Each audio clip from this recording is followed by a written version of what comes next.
날씨도 춥고 눈도 많이 왔었는데 한 주간 잘 지내셨습니까? 날씨는 춥지만 우리 하나님의 따뜻한 사랑의 손길이 여러분의 삶과 가정을 또 이끌어 가시기를 축복합니다. 도종환님의 죄를 짓고 돌아오는 날밤이라는 짧은 글을 이렇게 좀 발췌했습니다. 죄를 짓고 돌아온 날밤, 밤을 새워 울었습니다. 아침마다 당신으로 마음을 열고 날 저물면 당신 생각으로 마음 걸어 닫으며 매일매일 당신 생각으로 사는데도 이렇게 흔들리며 걸어가는 날이 있습니다. 당신 때문에 울지 않고 무너지는 나의 마음 때문에 울었습니다. 제가 손바닥만큼 당신을 사랑할 때 당신은 한아름의 크기로 저를 보듬어 주시어 제가 살았습니다. 그러나 어쩌면 이렇게 흔들리는 밤이 많습니까? 하나님 중심으로 살아가려고 노력하는 그런 신앙인입니다.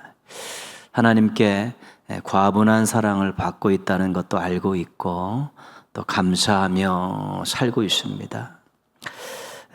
그런데 어떤 유혹 앞에 쉽게 무너지는 자신을 발견하게 되고 또 죄를 짓고 또 터벅터벅 돌아오는 한심한 자신의 모습들을 자주 보게 되는 것입니다. 자신의 연약함 때문에 힘들어서 자주 흔들리는 그런 모습 때문에 하나님 앞에 부끄러운 모습 때문에 울던 밤이 많았다고 고백하고 있습니다.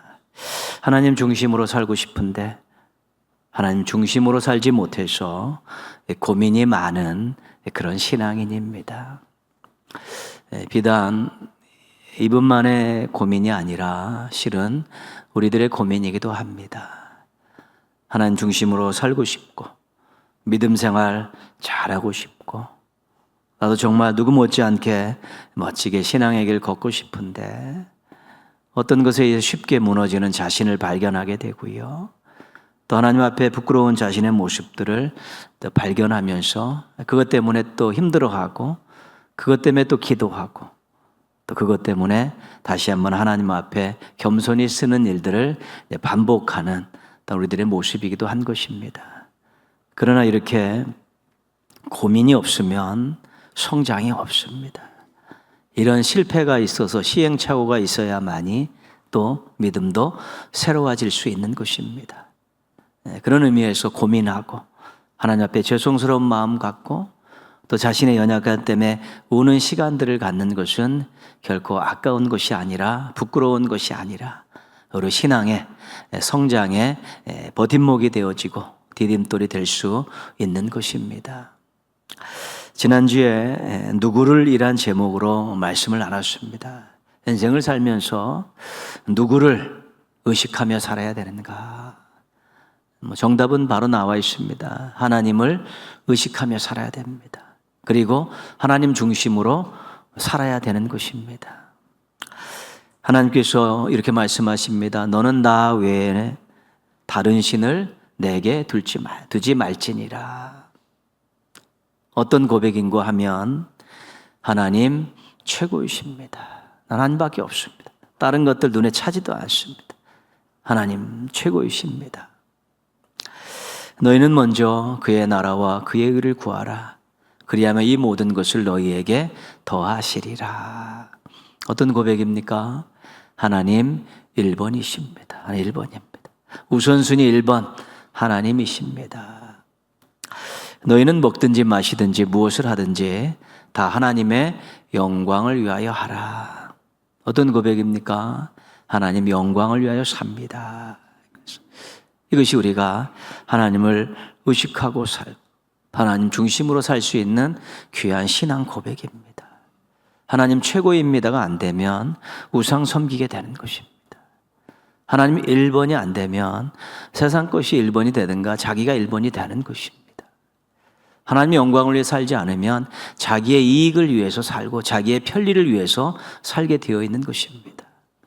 그러면 그거는 하나님 중심의 신앙이 아니라 자기 중심의 신앙으로 변질되는 것입니다. 그래서 하나님을 의식하며 인생을 살 때 우리가 하나님 중심으로 그렇게 인생을 경영해 갈 수 있게 되는 것입니다. 특히 예배를 드릴 때 우리가 누구를 생각해야 되느냐 말씀드렸습니다. 나를 구원하신 하나님, 나를 자녀 삼아 주셔서 아낌없이 모든 것들을 베푸시고 도우시는 하나님, 그 하나님을 생각하며 예배를 드려야 된다는 것입니다. 다른 번잡한 것들 생각하고 와서 예배 드리는 것은 아무런 의미가 없습니다. 구원해 주신 하나님 정말 감사합니다. 자녀 삼아 주시고 일마다 때마다 끊임없는 사랑으로 은혜를 베푸신 하나님 정말 감사합니다. 그 마음을 가지고 예배를 드려야만이 그것이 받으실 만한 예배가 될 수 있는 것이고요. 그런 의식도 없이, 기쁨 없이, 감사 없이, 기대감 없이 그렇게 드리는 예배에서 우리가 벗어나야 되는 것입니다. 하나님 위에 다른 것을 먼저 의식하면 하나님은 뒷전이 되고, 우리가 하나님을 뒷전으로 모시면 우리는 바닥을 치게 되어 있는 것입니다. 왜냐하면 하나님이 우리의 인생을 주관하고 계시기 때문에 그렇습니다. 하나님을 생각하지 않고 예배드리면 우리는 헛수고하는 것이고 헛고생하는 것입니다. 받으시지 않기 때문에 그렇습니다. 하나님 중심의 삶과 신앙으로 우리 하나님 앞에 인도함을 받고 또 하나님의 높임을 받는 우리 행복한 성도들 되시기를 주님의 이름으로 축원합니다. 이스라엘 백성들이 애굽을 탈출해서 40년 만에 모압 평지에 도착했습니다. 40년 이 대부분은 다 광야에서 지냈습니다. 이 광야는 불편합니다. 그리고 부족합니다. 그리고 위험합니다. 사람들이 많이 다니지 않기 때문에 길이 잘 나 있지도 않고, 길이 있어도 울퉁불퉁하고 아주 불편하기 짝이 없는 것이 광야길입니다. 잠자리가 얼마나 불편합니까? 그 외진 데서 누워서 자야 되는 잠자리가 얼마나 불편한지 모릅니다. 하루하루가 불편의 연속입니다. 먹을 것이 부족합니다. 마실 물도 부족합니다. 생필품이 턱없이 부족합니다. 광야는 부족하기 짝이 없는 그런 곳입니다. 낮에는 강렬한 햇빛이 있고 밤에는 엄청나게 강한 추위가 몰려오고요. 날짐승들이 날뛰기고 또 여기저기 숨어있는 강도 같은 작은 족속들이 침범해 와서 빼앗아가는 그러한 위험들이 도사리고 있는 곳이 광야입니다. 광야 40년을 살았는데 불편하고 부족하고 위험한 그 40년 살았는데, 만약에 그것이 부족하고 불편하고 위험하다면 어떻게 해야 합니까? 그것을 해결할 수 있는 방법을 찾아야 되고 그것을 해결하실 수 있는 분을 의지해야 되는 것 아니겠습니까? 이스라엘 백성들은 하나님을 철저히 의지하기만 하면 그 불편함과 부족함과 위험함을 얼마든지 넘어설 수 있었는데, 광야 생활을 보면 불평하고 원망하고 또 한눈 팔고 또 엉뚱한 것 의지하고 이런 일들을 계속해서 반복하고 있는 것입니다. 그러니까 불편은, 부족함은, 위험은 고스란히 자신의 몫이 되고 거기에 하나님과의 관계도 원만해지지 않으니까 실은 광야 생활은 너무너무 힘든 생활이었습니다. 하나님께서 이 백성을 40년 동안 쭉 지켜보시면서 걱정이 생기신 것이죠. 이 상태로 가나안에 들어갔을 때 이들이 과연 나를 잘 섬길 수 있을까? 이들이 정말 내 백성답게 살 수 있을까? 이런 걱정이 되는 것이죠. 왜요? 40년 동안 보아온 것이 있으니까 갑자기 잘하고 그럴 수는 없지 않습니까? 어렵고 힘들 때마다 그들이 불평하고 원망하며 우상숭배했던 그런 것을 눈으로 계속 보셨는데, 가나안에 가서도 그러하지 말라는 법이 없지 않습니다. 약속의 땅, 축복의 땅에 들어가서 엄청나게 또 고생하며 살 것, 그것이 걱정이 되신 것입니다. 가나안은 또 광야와는 다른 유혹이 있기 때문에 많은 걱정이 있었고 또 그것 때문에 이들이 잘 살 수 있을까라는 그런 마음을 떨쳐버릴 수가 없었죠. 그래서 하나님께서 조치를 취하기 시작했습니다. 어떤 조치를 취했냐면 가나안이 어떤 것인가를 먼저 가르쳐 주셨습니다. 우리가 레위기나 또 신명기, 민수기 이런 데 쭉 보면 가나안 종교에 대한 것들을 쭉 설명하고 있는데, 가나안 종교는 풍요와 다산의 신들이 주관하고 있는 종교입니다. 그래서 복 받는다, 잘 산다 이런 생각만 가지고 있으면, 이런 생각에만 마음이 꽂혀 있으면 하나님 버리고 그들을 섬길 수 있는 그런 것이 다분한 것입니다. 다분한 것입니다. 가나안 종교는 복 받는다, 잘 산다 이제 그것을 강조하기 때문에 거기에 빠지면 이제는 빠져들기가 쉽습니다. 그런데 우리 하나님은 복 받는다, 잘 산다는 것과 더불어서 제대로 살아야 된다, 올바로 살아야 된다 이런 것을 강조하시는 분이기 때문에 거기에 빠지면 가나안 종교를 빠져가지고 우상을 섬길 수 있다는 것입니다. 가나안 문화는 가나안 종교하고 연결이 되어 있습니다. 가나안 종교는 신전에 그 여성들이 배치되어 있습니다. 사제들이. 그래갖고 제사를 드리는 헌제자들과 함께 성적인 관계를 맺음을 통해서 그 가나안 신이 그것을 보고 복을 내린다는 그런 것입니다. 그래서 음란하기 짝이 없습니다. 그래서 인간의 본성을 이기지 못하고 쾌락을 쫓는 마음을 저버리지 못하면 그 가나안 문화의 그 타락한 문화에 빠져들게 되는 것이죠. 그래서 하나님께서 가나안 종교는 이런 것이고 가나안 문화는 이런 것이기 때문에 너희들이 우상을 섬기지 않으려면, 너희들이 쾌락에 빠져 살지 않으려면 조심해야 된다라고 하나님께서 그것을 미리 말씀해 주셨습니다. 그리고 하나님께서 가나안에 대해서 가르쳐 주신 것과 더불어서 이스라엘 백성들에게 강조하신 것이 있습니다. 세 가지인데요.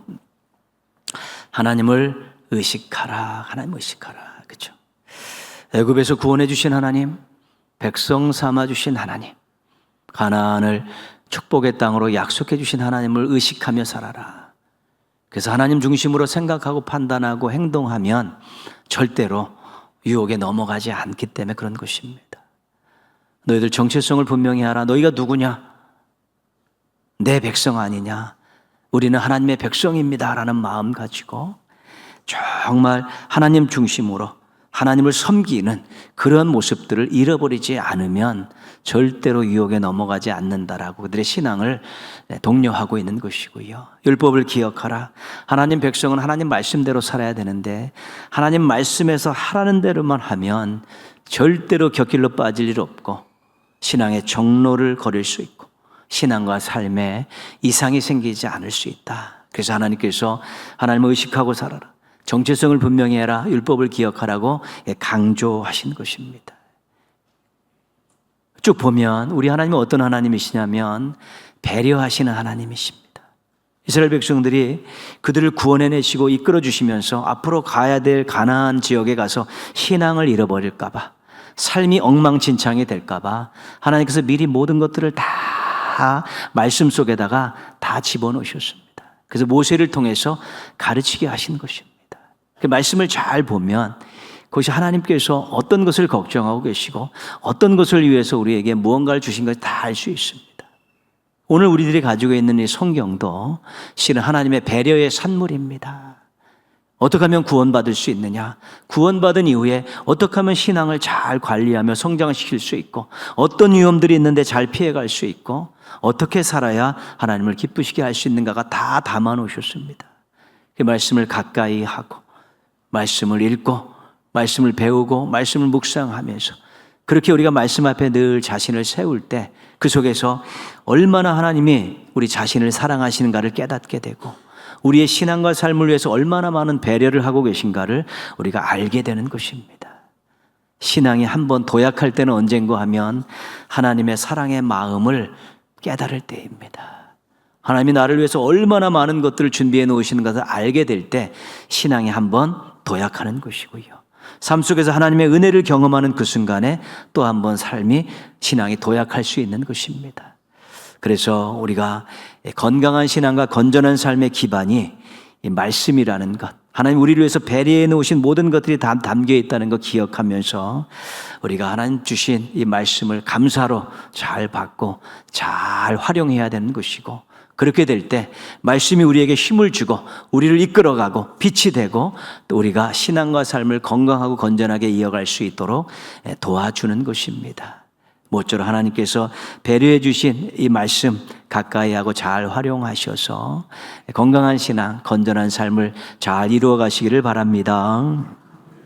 하나님께서 이스라엘 백성들을 가나안에 보내시기 전에 가나안 종교, 가나안 그 문화를 말씀해 주셨고, 또 하나님을 의식하라, 또 정체성을 확립하라, 분명히 하라, 그리고 말씀을 기억하라는 그런 것을 가르쳐 주셨죠. 그리고 나서 하나님께서 또 한 가지 아주 강조하고 명령하신 내용이 오늘 우리가 읽은 말씀입니다. 10절 말씀 보시면요, 너희가 요단을 건너 너희 하나님 여호와께서 너희에게 기업으로 주시는 땅에 거주하게 될 때, 또는 여호와께서 너희에게 너희 주위의 모든 대적을 이기게 하시고 너희에게 안식을 주사 너희를 평안히 거주하게 하실 때에, 요단을 건너간다고 바로 정착하는 게 아닙니다.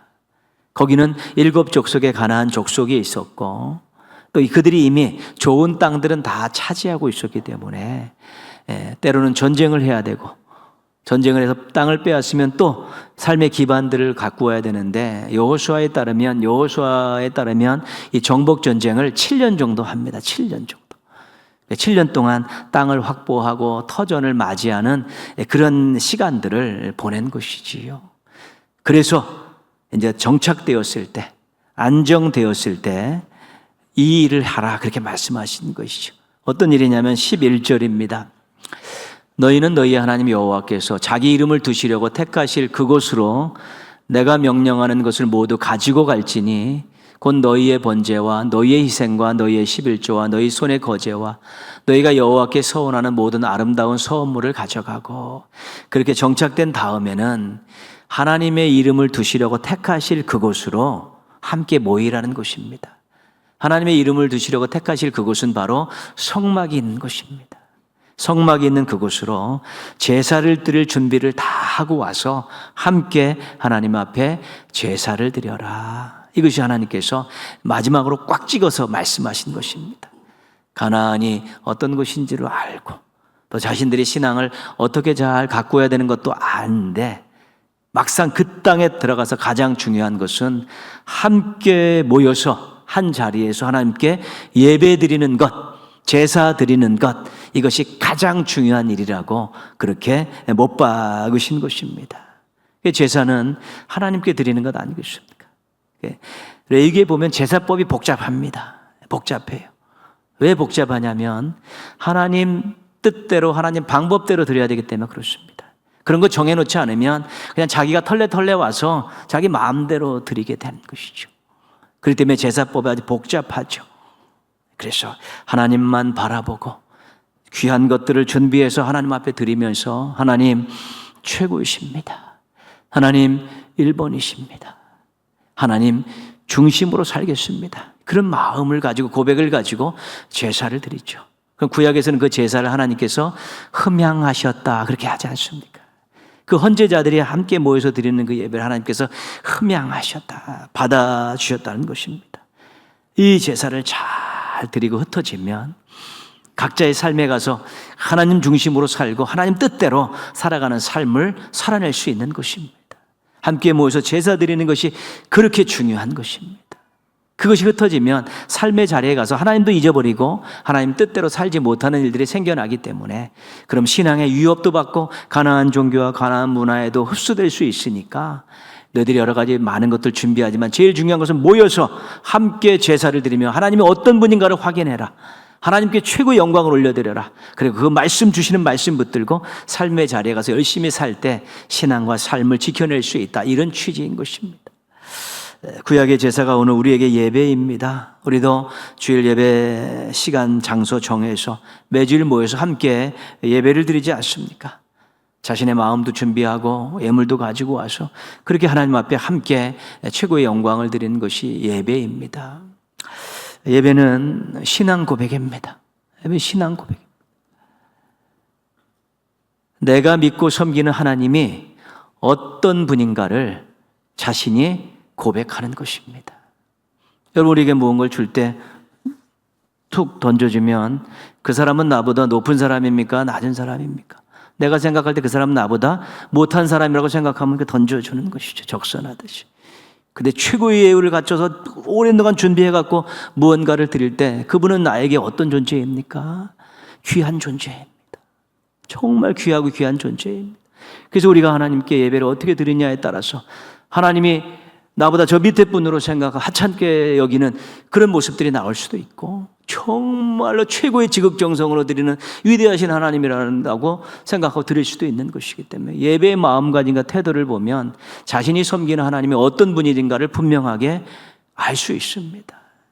그래서 우리도 예배를 드리면서 하나님이 최고라는 것을 보여드려야 되는 것입니다. 저는 하나님이 1번입니다라는 것을 보여드려야 되고요. 저는 하나님 중심으로 살다 왔습니다라는 것, 그것을 보여드릴 수 있을 때 그 예배가 받으실 만한 예배가 될 수 있고요. 그렇게 예배드리고 돌아가면 그 하나님 믿고 의지하고 살고 그 하나님 뜻대로 살아가는 삶의 모습들이 거기서 나오는 것입니다. 구원해 주시고 자녀 삼아 주신 그 하나님, 끊임없이 사랑과 은혜를 베푸신 그 하나님, 나에게 있어서는 하나밖에 없는 최고의 분이고 나는 하나님이 1번입니다. 다른 것이 1번 차지할 수 없고 이제 하나님 중심으로 살아가겠습니다라는 그런 마음을 가지고 예배를 드리고 삶의 자리에 돌아가면 하나님 잊을 수가 없습니다. 하나님 말씀을 거역할 수가 없고 그렇게 멋지게 살아갈 수 있게 되는 것입니다. 예배 생활에 충실하셔야 됩니다. 대충 드리면 하나님은 대충 해도 되는 분이 되는 것이고요. 그냥 형식적으로 드리면 형식적으로 대해도 되는 분입니다. 그러면 더 이상 우리들에게 있어서 하나님은 하나님이실 수가 없습니다. 인간만도 못한 분이 될 수밖에 없고 하찮은 존재로 전락시킬 수밖에 없기 때문에 우리가 예배 생활에 충실해야 될 이유는 하나님이 하나님 되게 하셔야 되기 때문에 그렇습니다. 12절 말씀입니다. 너희와 너희의 자녀와 노비와 함께 너희 하나님 여호와 앞에서 즐거워할 것이요 내 성중에 있는 레위인과도 그리할지니 레위인은 너희 중에 분깃이나 기업이 없음이니라. 제사드리러 나온 그 제물을 드리면 하나님이 받으시는 제물이 있습니다. 그 중에 제사장들의 돌아갈 몫이 있습니다. 그 다음에는 제사를 드리는 헌제자들에게 돌아가는 몫이 있습니다. 그러면 헌제자들에게 돌아오는 그 몫을 가지고 가족들과 함께 즐거워하라는 거, 나누는. 근데 거기에 누구요? 노비도, 집에서 일하는 그 종도 데려와서 함께 즐거워하는 것이고, 또 거기에 누구요? 레위인도. 레위인은 제사에서 나오는 그 재물을 먹고 사는 사람들이기 때문에 아무런 생계에 대한 기반이 없습니다. 그 사람까지 모아서 함께 즐거워하고 나누라는 것입니다. 신명기 16장 11절입니다. 같이 한번 읽겠습니다. 너와 내 자녀와 노비와 내 성중에 있는 레위인과 및 너희 중에 있는 객과 고아와 과부가 함께 내 하나님 여호와께서 자기의 이름을 두시려고 택하신 곳에서 내 하나님 여호와 앞에서 즐거워할지니라. 여기서는 추가됐습니다. 가족, 노비, 레위인, 그 다음에 객과 고아와 과부, 이웃 가운데서 스스로 생존하기 어려운 그런 사회적인 약자들까지도 다 함께 모여서 하나님 앞에서 즐겁게 먹고 나누라는 것이 하나님의 뜻입니다. 그 제사가 1번은 뭡니까? 하나님 최고입니다. 하나님이 1번입니다. 하나님 중심으로 살겠습니다라는 하나님에 대한 신앙 고백이고요. 또 그 제사의 한 측면은 우리 많은 이웃들과 함께 나누면서 함께 즐거워하는 것, 거기도 제사의 한 측면에 들어가 있는 것입니다. 우리 예배는 마찬가지죠. 우리 하나님 앞에 최고의 영광을 올려드림과 더불어서 우리 예배드리는 함께 드리는 예배드리는 우리 믿음의 가족들과도 이렇게 교제하는 것이죠. 그리고 우리가 복음을 전하고 예배에 사람들 초청하지 않으시고 누구든지 와라. 누구든지 예수 믿을 수 있고 누구든지 예배에 와서 함께 예배드릴 수 있다. 그래서 함께 모인 모든 성도들이 서로 인사도 하셔야 되고요. 서로 끝나고는 또 식탁도 나누면서 하시고 또 서로 예배를 통해서 또 찬양하며 또 함께 또 마음들을 교류하시는 그런 부분들이 필요한 것입니다. 너는 너고 나는 나다라는 그것은 예배에 적합하지 않습니다. 모두가 다 하나님 앞에 함께 즐거워해야 될 책임이 있는 사람들입니다. 우리 신앙인들은 누구에게나 복음을 전해야 되고 누구든지 예배에 초청해야 되고 어떤 조건을 가지고 있든지 복음의 대상에서 제외시키면 안 되고 예배의 대상에서 제외시키면 안 되는 것입니다. 이 복음과 복음에는 개방성이라는 뜻이 있습니다. 개방성, 열려 있는 것입니다. 하나님은 온 우주 만물의 주인이시고 세상의 주인이고 역사를 이끌어 가시는 분이기 때문에 모두가 다 하나님의 관할 안에 있는 것이기 때문에 복음을 전할 때 우리가 가려서 전하면 안 되는 것입니다. 누구든지 복음을 받을 수 있는 자격이 있고 예배에 올 때는 누구든지 와서 다 예배 드릴 수 있는 것입니다. 이래다 저래다 인간적인 조건으로 마음에서라도 저 사람이 예배 드리면 안 되고 안 왔으면 좋겠다 이런 마음들을 가지면 안 되는 것입니다. 우리도 무슨 자격이 있어 예배를 드립니까? 원래 예배 드릴 자격도 없었죠. 그러다 하나님께서 은혜를 베풀어 주셔서 자녀 삼아 주시고 예수 그리스도의 이름으로 예배 드릴 수 있는 기회를 주셔 드리는 것 아니겠습니까? 그래서 누구와 예배를 드려야 되냐? 누구와도 예배 드릴 수 있어야 되는 것입니다. 그 예배에서 하나님 앞에 최고의 영광을 올려드리고 누구와도 예배 드릴 수 있다는 자세를 가지고 서로 함께 기뻐하고 즐거운 모습을 가지고 예배를 드리고 나면 삶의 자리에 돌아가서도 하나님 중심으로 살 수 있고 또 주변에 있는 많은 사람들, 힘들고 어려운 사람들과 보듬어 살 수 있고 함께 나누면서 살아갈 수 있는 것입니다. 그것을 하나님께서 원하고 계십니다. 교회 와서 예배 하나 딱 드리고 세상에 나가서 사람들에게 피해를 주고 힘들게 하고 왕따시키고 이런저런 인간적인 조건을 가지고 차별하고 이런 일들을 하는 것이 예배자가 아닌 것이다. 진정한 예배자는 하나님께 최고의 영광을 올려드림과 더불어서 예배드리는 사람과 함께 누구하든지 예배드릴 수 있다는 마음을 가지고 예배를 드리고 삶에 가서는 하나님 뜻대로 살면서 또 많은 사람들을 돕고 협력하고 함께 어우러져 살아가는 그런 모습들이 있을 때 그것이 진정한 예배자가 될 수 있고 진정으로 하나님을 기쁘시게 해드리는 예배자가 될 수 있는 것입니다. 그 신앙인들은 바다 같은 마음을 품고 살아야 되는 것이죠. 어려운 일이지만 노력해야 됩니다. 바다는 맨 밑에서 가장 넓게 모든 것을 다 품고 있습니다. 샘의 근원지에서 물이 한 방울 솟아나지 않습니까? 계곡을 따라 흘러서 냇가를 지나 강을 지나서 바다로 가는 것이죠. 맨 아래에서 모든 것들을 다 포용하는 것이 바다. 예수님의 마음은 바다입니다. 바다. 우리도 예수님을 닮아가는 사람으로 좀 넓은 마음 가지고 인간적인 조건들 가지고 사람들 소외시키고 차별하고 또 되네 안 되네 이런 얘기 하지 말고 누구든지 다 전도의 대상일 수 있고 예배의 대상일 수 있다는 마음을 가지고 품고 그렇게 조금 손해가 나더라도 자존심이 상하더라도 돕고 살아가고 나누며 살아가고 함께 즐거워할 수 있는 삶을 살아갈 책임이 있는 것입니다. 우리가 커피 믹스를 많이 드시는데 커피 믹스 보십시오. 커피, 크림, 설탕, 따뜻한 물 이게 칵 조화돼서 뭐 얼마나 맛있습니까? 사람들은 어우러져 살 때 맛을 느낄 수 있고 멋을 낼 수 있는 것입니다. 형제가 연합하여 동거하며 어찌 그리 선하고 아름다운 거 우리 하나님 말씀하셨듯이 나는 커피고 너는 설탕이고 너는 크림이고 너는 따뜻한 물 서로 만나면 함께 모여서 귀한 맛을 내는 것 이게 신앙인들의 삶인 것입니다. 교회에서뿐만 아니라 가정에 돌아가서도 삶의 사회적인 삶을 이들과의 삶 가운데서도 그렇게 살아가야 되는 것입니다. 이러니 저러니 맨날 툭툭툭툭 거려서 가시 같은 그런 짓만 하갖고 사람들 마음속에 상처만 주는 그런 일들은 신앙인들 해서는 안 된 일인 것입니다. 넓은 마음을 가지고 서로 융화되고 서로 사랑하고 함께 즐거워하고 함께 나눌 수 있는 그러한 삶의 모습들을 살아가는 것이 우리가 진정한 예배자의 모습인데 예배에서 훈련되지 않으면 삶에서 절대로 훈련할 수 없습니다. 예배에서 최고의 하나님께 영광을 올려드리고 예배드린 자들과 함께 어우러서 함께 즐겁게 나누고 형제 자매임을 함께 고백하는 그런 모습들을 경험해야지만이 삶에 가서도 하나님 영광을 위해 살고 하나님 뜻대로 사랑하며 살 수 있게 되는 것입니다. 예배는 잔치입니다. 모두 함께 즐거워해야 되는 것이죠. 일상의 삶도 하나님께서 우리들에게 주신 선물입니다. 그래서 함께 즐거워할 수 있도록 우리가 그렇게 갖고 와야 되는 것이죠. 나에게 있는 것도 조금씩 나누면서 또 함께 어우러지면서 용서하며 이해하면서 그렇게 어우러지면서 즐겁죠.